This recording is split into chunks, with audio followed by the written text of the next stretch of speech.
Bharatiya Samaj party के राष्ट्रीय महासचिव व विधायक अरविंद राजभर रविवार को एक दिवसीय दौरे पर कुशीनगर पहुंचे। दौरे के दौरान उन्होंने पार्टी विस्तार को लेकर कार्यकर्ताओं के साथ गहन चर्चा की और रविंद्र नगर स्थित सर्किट हाउस में मीडिया से मुखातिब हुए।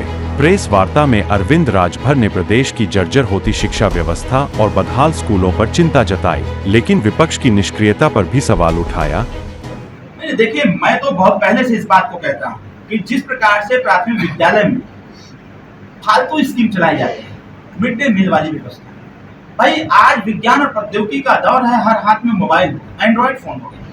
हमारा देश बड़ी तेजी से साइंस और टेक्नोलॉजी की दुनिया में आगे बढ़ रहा है और आज भी हम अपने नौनिहाल बच्चों के झोले में थलिया गिलास कटोरी दे रहे हैं। हम उनके पौष्टिक आहार के लिए हम बजट दे रहे हैं, लेकिन स्कूल अच्छा बने, कॉन्वेंट विद्यालय की तरह स्कूल बने, इस पे किसी का ध्यान नहीं।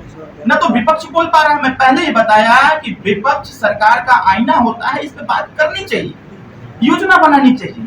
आप अपना प्रपोजल तो दीजिए विधानसभा के पटल पर, लोकसभा के पटल पर, आप अपनी बात तो कहिए।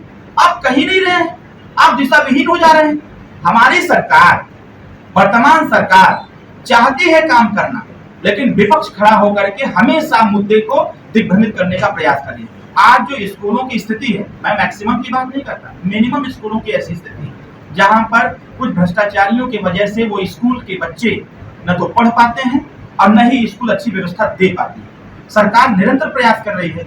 अभी पैसा आया हुआ था बेसिक शिक्षा के माध्यम से हर स्कूल के मेंटेनेंस के लिए। अब उसमें अगर भ्रष्टाचार अधिकारी लोग फैलाने का काम करें तो इसका दोष सरकार का नहीं है, इसका दोष है कुछ अधिकारियों का।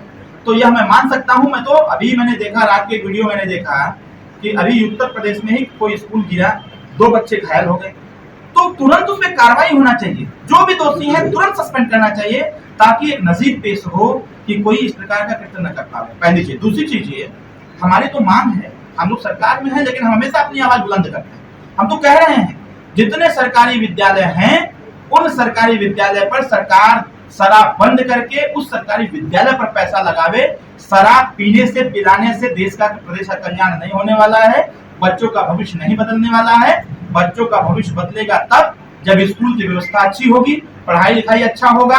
विज्ञान और प्रौद्योगिकी का दौर है, तो हर प्राथमिक विद्यालय में जब प्रोजेक्टर, लैपटॉप और कंप्यूटर लगेंगे तब जाकर के होगा। हमारा पंचायत राज विभाग डिजिटल लाइब्रेरी देने का काम कर रहा है।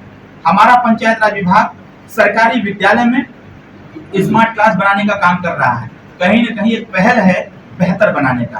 तो मैं ये कह सकता हूं, हम तो मांग किए हुए हैं अपनी सरकार से। मैं जब जब माननीय गृह मंत्री जी से मिलता हूं, मुख्यमंत्री से मिलता हूं, तब तब मैं कहता हूं अगर अटल आवासीय विद्यालय, एक बढ़िया व्यवस्था, एक अच्छी शिक्षा की एक ऐसी पाठशाला दी जा रही है मंडल स्तर पर, तो उसको हर विधानसभा स्तर पर खोला जाए।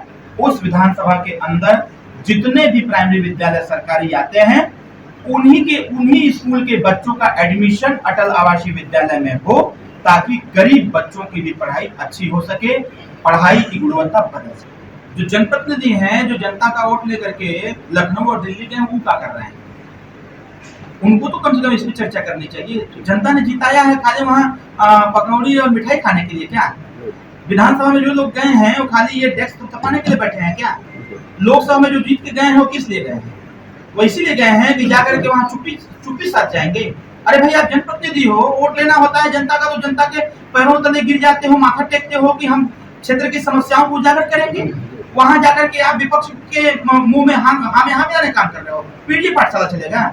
आप चीनी मिल की बात नहीं कर सकते, बंद विद्यालय नहीं खुलवा सकते, स्वास्थ्य सेवाएं सही नहीं करा सकते? क्यों नहीं बोल रहे हैं लोग? जनता ने मतदान किया है किस लिए? इसीलिए किया है मतदान ना कि आप क्षेत्र की समस्याओं को सदन के पटल पर रखें। जो सरकार का ध्यान नहीं जा पा रहा है, जो अधिकारी इनपुट नहीं भेज पा रहे हैं, कम से कम ये चीजें देश के सामने आप क्या कर रहे हैं, उनसे प्रश्न क्यों नहीं होता है?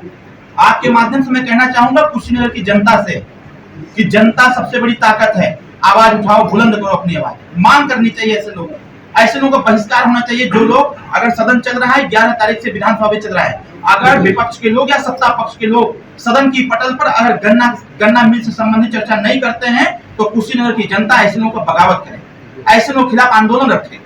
कि ऐसे लोग जो आते हैं, वोट लेते हैं, जीत के चले जाते हैं, फिर जनता की बात भूल जाते हैं, जनता से किए वादे भूल जाते हैं। ऐसे लोगों को पुनः जिताने का काम न करें। ऐसे लोग जिताने का काम करें जो सदन के पटल पर सत्ता में रहकर सत्ता के खिलाफ आवाज बुलंद करे। ऐसे नेता को मौका देना चाहिए। जितनी बड़ी जिम्मेदारी सरकार की है उतनी बड़ी जिम्मेदारी उनके जनप्रतिनिधियों की है।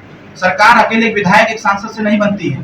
सारे सांसद विधायक जीतते हैं, जब बहुमत मिलता है तब जाके लोग बनते हैं, सरकार बनाते हैं। तो सरकार सबके लिए है, न कि एक व्यक्ति विशेष या फिर एक क्षेत्र के लिए। इसलिए जितनी बड़ी जिम्मेदारी सरकार की है उससे कहीं बड़ी जिम्मेदारी जनप्रतिनिधियों की है। तो मैं जनता से मांग करूंगा कि ऐसे जनप्रतिनिधि अगर आपकी आवाज बुलंद नहीं करते हैं तो ऐसे लोगों के खिलाफ बगावत, ऐसे लोगों के खिलाफ बुलंद आवाज बुलंद होनी चाहिए जनता के तरफ। देश विदेश की तमाम खबरों के लिए सब्सक्राइब करें NKP न्यूज, जीत सच की।